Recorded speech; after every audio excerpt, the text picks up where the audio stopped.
Hello everyone! Ito ang pagpapatuloy ng spiritual awakening process.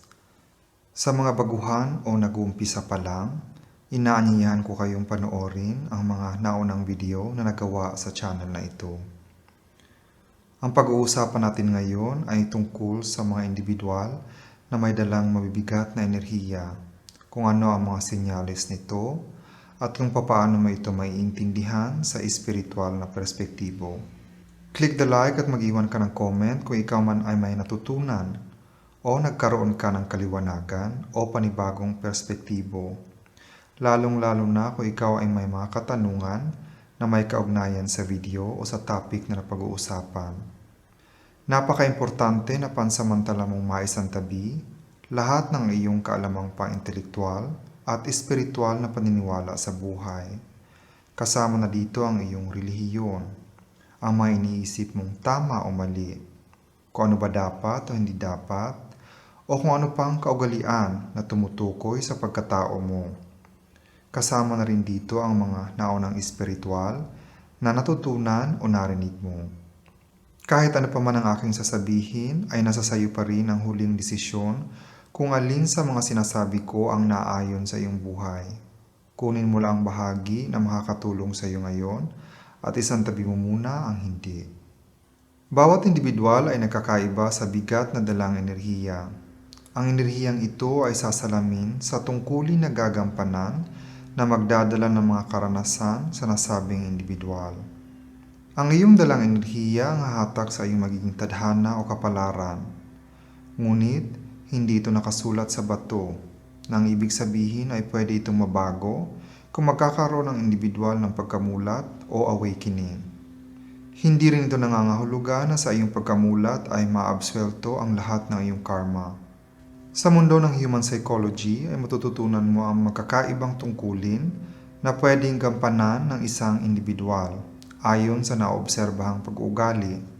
Dito nilalapatan ng pagkakaibang individual kung alin ang tanggap sa hindi, kung ano ang tama o mali, na nakasandal sa impluensya ng isang partikular na grupo, kultura o relihiyon. Sa maobserbahang pag-uugali ay bibigyan ito ng pagtukoy kung saang kategorya ito nakaangkop. Halimbawa, kung ikaw ba ay psychopathic, sociopathic, narcissistic, etc. Ngunit sa mundo ng espiritualidad, lahat ay enerhiya. Nagkakaiba man ang ekspresyon sa panlabas, ngunit iisa lang ang pinanggagalingan nito. Kaya ang bawat individual ay may kakayahang gawin ang lahat ng label o tungkulin. Ibig sabihin ang mga taong tinatawag mong narcissist ay sumasalamin lang sa kakayahan na meron ka. Ang pagkakaiba ay kung gaano kabigat ang dala niyong enerhiya na naging aktibo na hanay sa kontrata ng inyong kaluluwa. Ito ang magiging pattern kung ano ang mga nauulit na pag-ugali at maobserbahan. Sa mga hindi pa masyadong sensitibo sa enerhiya, ay mag-uumpisa muna ito sa pag-oobserba sa ibang tao.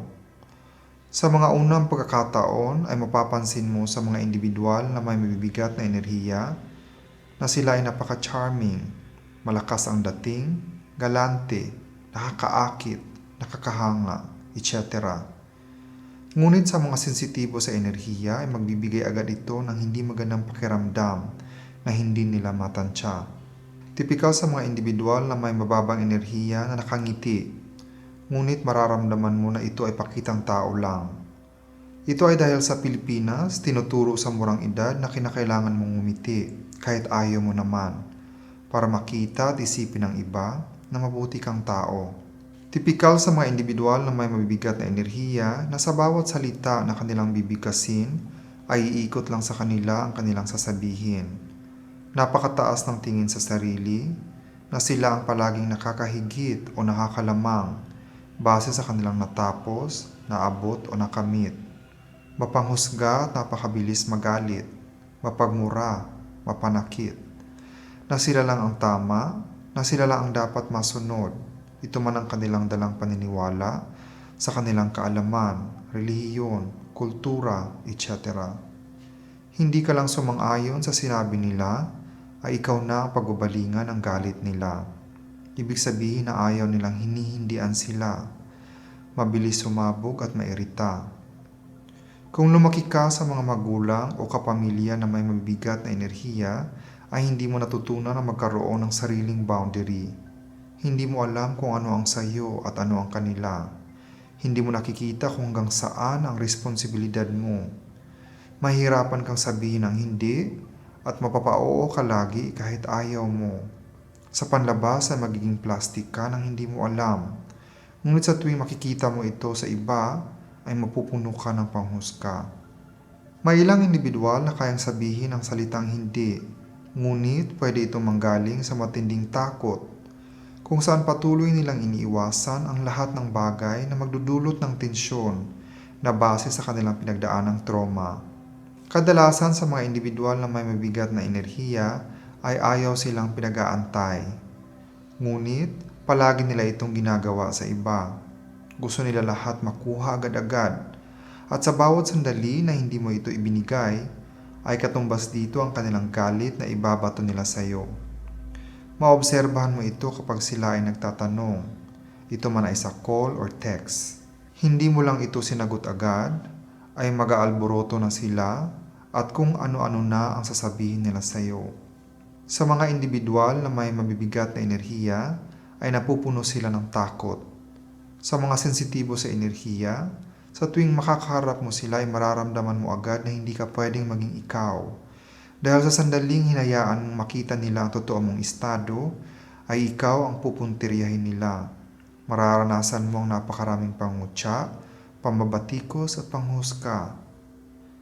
Kung naranasan mong matakot sa sandaling ikaw ay naging masaya, na para bang bigla ka na lang nangamba nang hindi mo alam ang dahilan, ito ay sinyalis na lumaki ka sa mga individual na may dalang mabigat na enerhiya. Tipikal sa may mababang enerhiya ang mamuna at manghusga sa kapwa, ngunit ang bilis magalit pag sa kanila ito ginawa. May sinabi o ginawa ka lang na hindi nila nagustuhan, ay bigla na silang magagalit, na para ba ang napakaliit na bagay ay sobrang laki na sa kanila. Hindi lang nila gustuhan ang iyong naging aksyon, ay humahantong na ito sa pananakit at pang-aabuso. Para silang mga bulkan na handang sumabog kahit sa anong oras. Sa may mga sobrang dalang mabibigat na enerhiya, karamihan ay namimisikal.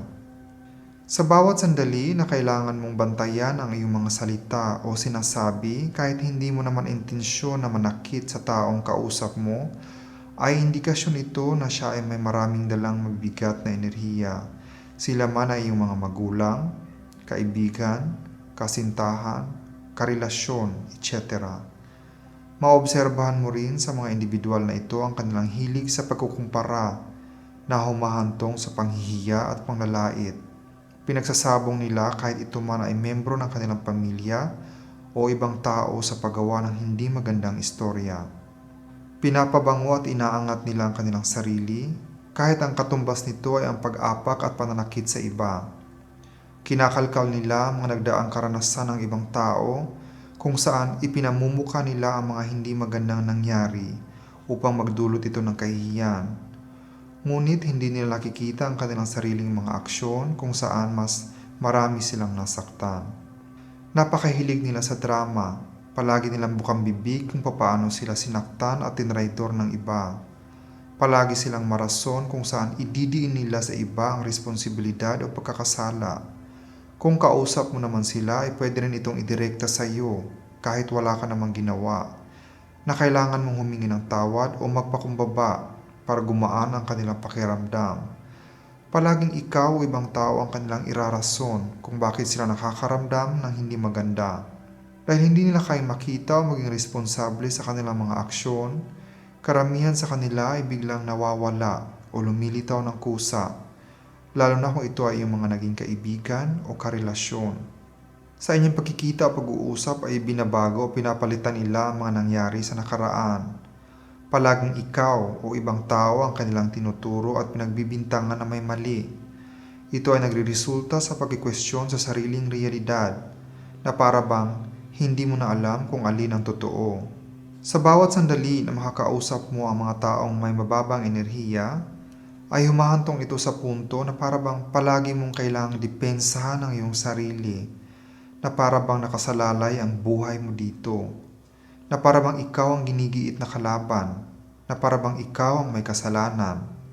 Kung hindi ka nila itutulak ng direkta, ay gagamitin nila ang mga taong nakaakibat o nakapalibot sa iyo. Ibabato nila ang mga nangyari sa nakalipas gamit ang iyong mga kaibigan, kapamilya o katrabaho upang magdulot ito ng kahihiyan sa iyo. Lahat ng mga katangiang ito ay pwede mong maobserbahan sa iyong mga kapamilya, kaibigan o romantic relationships. Dito iikot ang iyong buhay kung saan mapupuno ito ng drama at tensyon. Ang hindi mo alam na lahat ng mga katangiang nabanggit ay dala mo nang hindi mo namamalayan. Sa sandaling ito ay naging aktibo base sa iyong karanasan ay maging bahagi ito ng iyong programa. Sa pagganap mo ng mga tungkuling nabanggit ay magpapatuloy ang nadarama mong sakit na makakaapekto sa napakaraming sitwasyon lalo na sa iyong mga karelasyon. Ang mga tungkuling ito ang hahatak sa iyong magiging kapalaran kung aling karanasan ang kailangan mong maunawaan at matutunan. Halimbawa, kung sa kontrata ng iyong kaluluwa ay tinakda mong makaranas ng paghihiwalay sa edad 30 sa rason na may kalaguyo ang iyong kinakasama, ay kinakailangang dala mo ang matinding takot at panghusga upang ito ay maging ganap. Sa taon kung saan itinakda itong mangyari ay mapupuno ka ng galit, selos at panghusga na hahantong sa matinding pag-aaway na magreresulta sa paghihiwalay. Kung nagkaroon ka ng pagkamulat o awakening bago ka nag-30, ay hindi matutuloy ang itinakdang paghihiwalay. Bagkus, pwede itong maging simpleng diskusyon lang kung bakit ito nangyari at kung ano ang mga pagkukulang na nadarama ng iyong kinakasama na patuloy niyang hinahanap sa iba. Ang pagbabago ng iyong kapalaran ay nakasalalay lamang sa iyong kamalayan. Sa bawat sandali na hindi mo ito natutunan, ay mauulit ito sa ibang sitwasyon na hango sa mas matinding emosyon. Tandaan na kung patuloy mong hinuhusgahan ang iba na halimbawa sila ay narcissist, ibig sabihin na hindi mo patuloy nakikita kung ano ang sumasalamin sa iyo. Hanggat hindi mo ito naiintindihan ay patuloy mong hahatakin ang mga karakter na ito na gagampanan ng iba't ibang individual. Sa panonood mo ng video na ito, sinyalis ito kung saan nag-uumpisa na ang pagbabago ng iyong enerhiya. Ang unang hakbang ay makita na lahat ng mga tao o karakter na nakapalibot sa iyo ay mga aspeto o sumasalamin lang sa mga kinakailangan mong matutunan o maunawaan. Sa bawat sandali na nakakadama ka ng inis o galit sa iba, ay sinyalis ito na may hinuhusgahan ka. Ang iyong panghusga sa kapwa ay sasalamin sa iyong anino na patuloy mong tinataboy o tinutulak.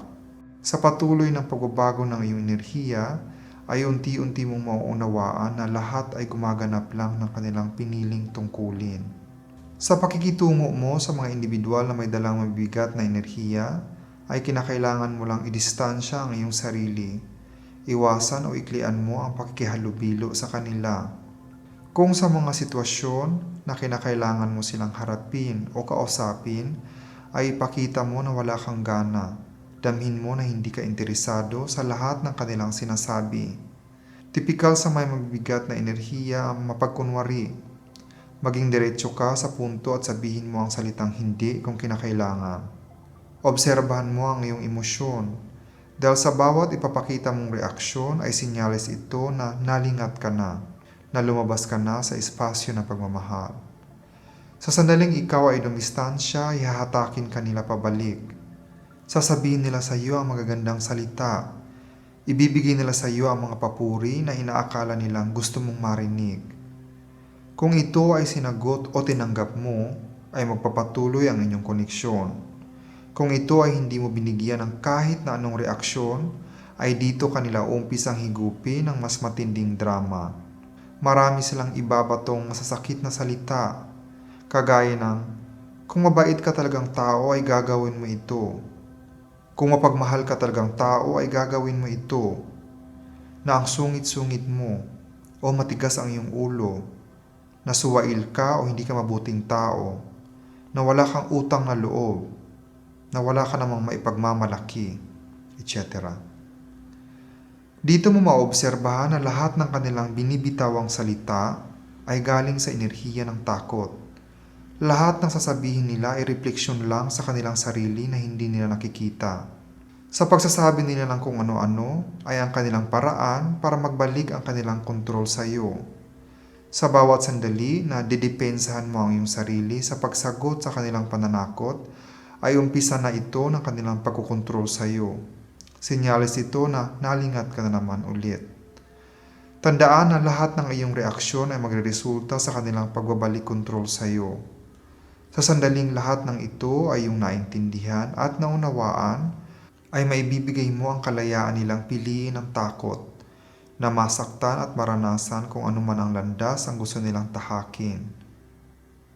Sa iyong pagpili sa pagmamahal ay magkakaroon ka na ng distansya nang hindi na sila hinuhusgahan.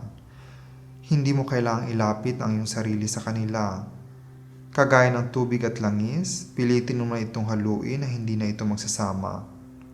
Ang mga karakter ay bahagi lang ng kanilang ginagampanang tungkulin. Sa espasyo ng pagmamahal ay kusang mapuputol ang mga kadenang nakatali at kumukontrol sa iyo. Dito mo rin madarama ang iyong kapangyarihang pumili at lumikha ng panibagong karanasan. Sa pagbabago ng iyong enerhiya ay kasabay dito ang matinding pagbabago ng mga sitwasyon sa iyong buhay, kung saan maraming tao ang unti-unting malalagas at mawawala. Mapapalitan ito ng mga sitwasyon at individual na hanay o akma sa enerhiya mo. Madarama mo rin ang matinding kaligayahan nang hindi nakadepende sa kahit na anong tao o sitwasyon. Masarap man sa pakiramdam na may kasama, ngunit mas nagiging komportable ka na kahit ikaw pa ay napag-isa. Lahat ng ito ay senyales na unti-unti mo nang niyayakap ang lahat ng aspeto ng iyong kabuuan. Damhin mo na walang pagkukulang sa iyo, na ikaw ay sapat na lahat ng hinahanap mo ay nasa sayo na mismo. Salamat sa panonood. Hanggang sa muli.